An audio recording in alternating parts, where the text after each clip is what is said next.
Greetings all, I am Clearvision, long-time Rocket League player since November 2015.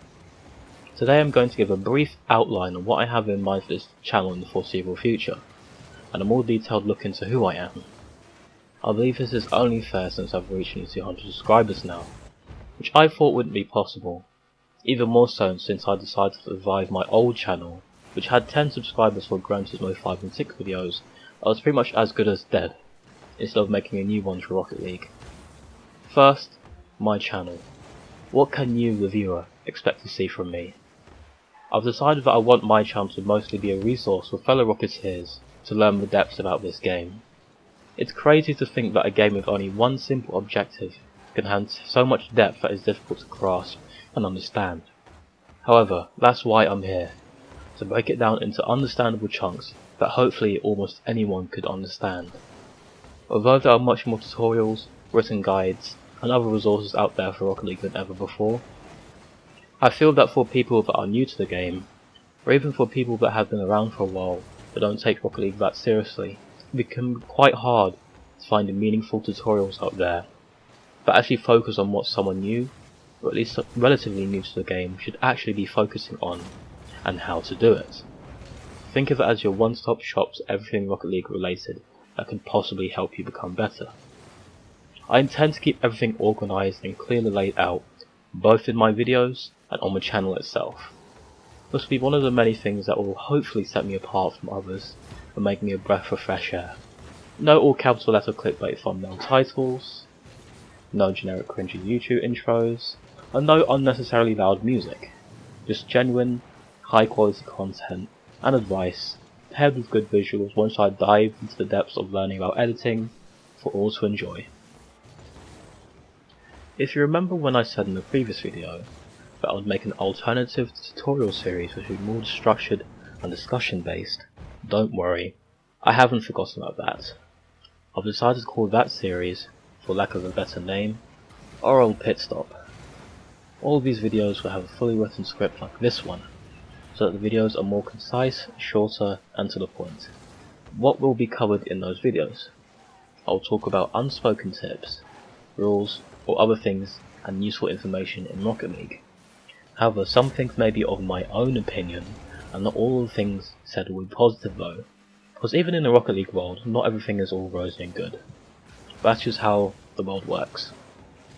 Another thing I'm thinking of including in my channel are analysis of my own games, as well as the games of my viewers and followers.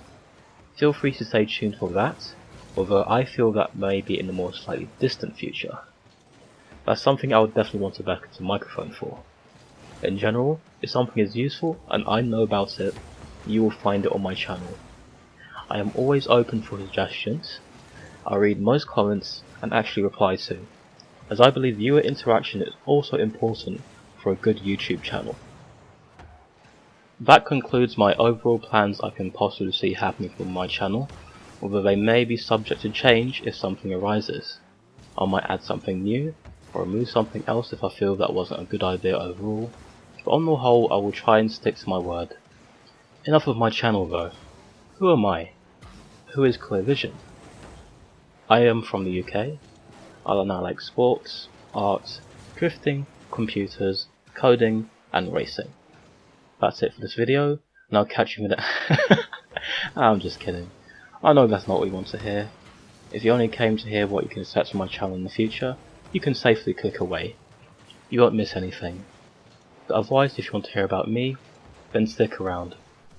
Now, in terms of Rocket League, and before you ask, no, I am not a pro player. I have tried and failed miserably several times. Some of the causes were my fault, some were not. I've been trying since season 1, and now Rocket League is in its 5th season. I've had a few close calls, but at this point I'm very tempted to just call it quits, and just accept that it's not meant to be. Before I go into more detail, let me just say that I believe I failed, because there are 6 things required if you wish to go pro in almost any game. Time, money, skill, potential, support, and connections. I had the first 4, but lacked the last 2. The same can be said for going pro in any sport in general, not just esports. When I was younger, I wanted to be a race car driver. In that case I lacked money as well, due to how outrageously expensive it can be, despite me being a good driver. Since I'm anticipating people wanting to know about the close calls I've had, the first close call I've had for improving my connections and getting support, thus completing the 6-piece puzzle to building a pro player, was way back at the end of the first RCS. Now, I'm going to leave player names out of this wherever possible because I don't want to seem like I'm complaining or calling anyone out. I'm just sharing my experiences that may be interesting to you, but not for me. You'll either know who these guys are, or you won't. And if you do, once again I'll ask that you remain civil about it. I know some of you would go out of your way to figure out who I'm talking about. That's the internet in a nutshell, but I can't stop you. In all of these cases that I will share, I blame myself. Now, a couple of weeks after RCS 1 ended, I cold approached an ex-pro player from the team The Flying Dutchman, for the sake of it, after being sick and tired of only being able to join teams that couldn't even get past the round 2 in most tournaments. This team made it to the RCS LAN. I came across them in ranked several times, but TFD recently disbanded afterwards. The player that I approached had a reputation for having a bit of an ego, but I was actually pleasantly surprised to hear that I was actually willing to give him a chance.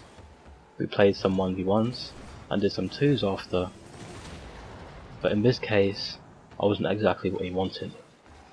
He did commend me on being a decent player, but felt that our playstyles wouldn't work within a team, and then we went our separate ways.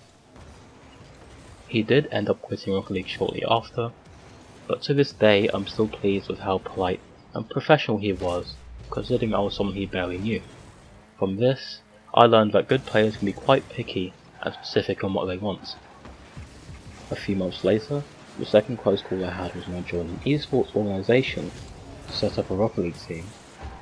The org had a CEO and a Rocket League manager. I was the in-game leader for Rocket League, and I was considerably a much better player than I was before at this point. I posted everywhere to try and find teammates: Reddit, Steam, and the Linux forums. The manager tried helping me find suitable teammates too. He was often quite busy with other things. I was very picky in what I wanted.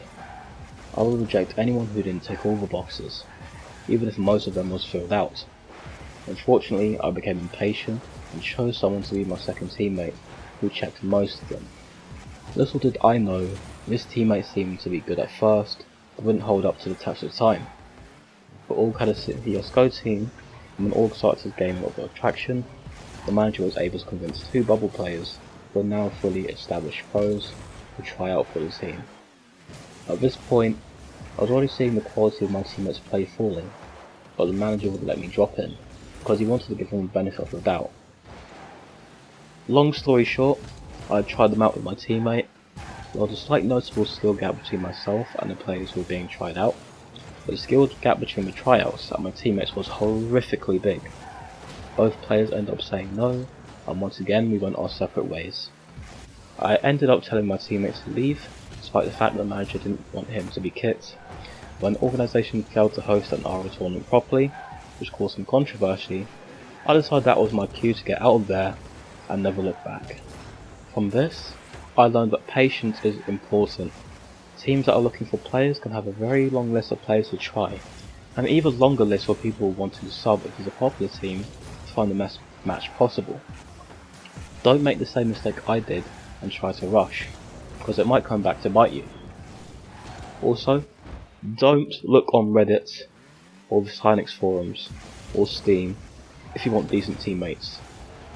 Look on Twitter instead. Or Discord, that works too. Finally, the biggest close call I've had was actually recent, and by recent I mean this happened this year. You may or may not know that I was the coach of Team Secrecy, although they are now known as Method GG. I will name these players because this is a very well known team, and people who knew about Team Secrecy knew that I was the coach. The lineup for these players is only a Google search away, and most people know anyway, so there's no point really. I was approached by the manager of Secrecy because word got out of me coaching a lot of people individually. After a quick discussion and a trial replay report that the players really liked, I got accepted as a coach, and this was back when the lineup was Magnus, Metsonoris, and Continuum. Continuum was the player I talked to the most, and got on well with the most too. Not that anyone was unpleasant, of course, by any means, but at the time we clicked the most. You get the general gist of it. One day, I asked if he was able to convince the others to let me also be a sub, since the team was still looking for substitute players. He said that he'd tried to bring up the idea, but I never heard him again after that. Eventually, Continuum got kicked from the team, and has deleted me off Steam ever since. Don't worry, I didn't get him kicked as it was nothing to do with him trying to get me to be the sub. I can only assume that he got kicked before he had a chance, but Continuum, on the very slim off chance that you're watching this video at all, let alone this far into it. What happened back there, man? You let me down. Anyways, to conclude and to avoid this video getting too long, a lot came and replaced Continuum. As soon as they're able to settle down and settle differences in playstyles, I was pretty much made redundant. Everything that I was supposed to be doing for them, they're already doing for themselves, and as much as they like the format and layout of my replay reports, my usefulness simply ran out. But fortunately I learned the most valuable lesson from this. Good players, let alone pro players, are generally very independent people and hard workers. The few times I did speak to Magnus and Metsonoris, when I asked about how they grew and developed as a team, they all responded that they would train together, watch our replays back together, discuss strategies, tactics, and most importantly how to fix their team weaknesses for hours on end. Any weaknesses in an individual player was their own responsibility to fix. This is one of the many things, other than outright skill, that separates them from the rest, and I can see this. Lower end players that I have coached in the past often just played the game, and from that alone they expected to get better. They didn't train, or barely trained, they didn't take the time out to reflect on their performances, and they didn't take the initiative and go out of their way to find out what's possible. I could continue, but this could be a whole video in of itself. Despite this, I hope you found this video interesting and insightful, and above all, I hope that you learned something. If you did, please like and subscribe for more content like this, and I'll catch you in the next one.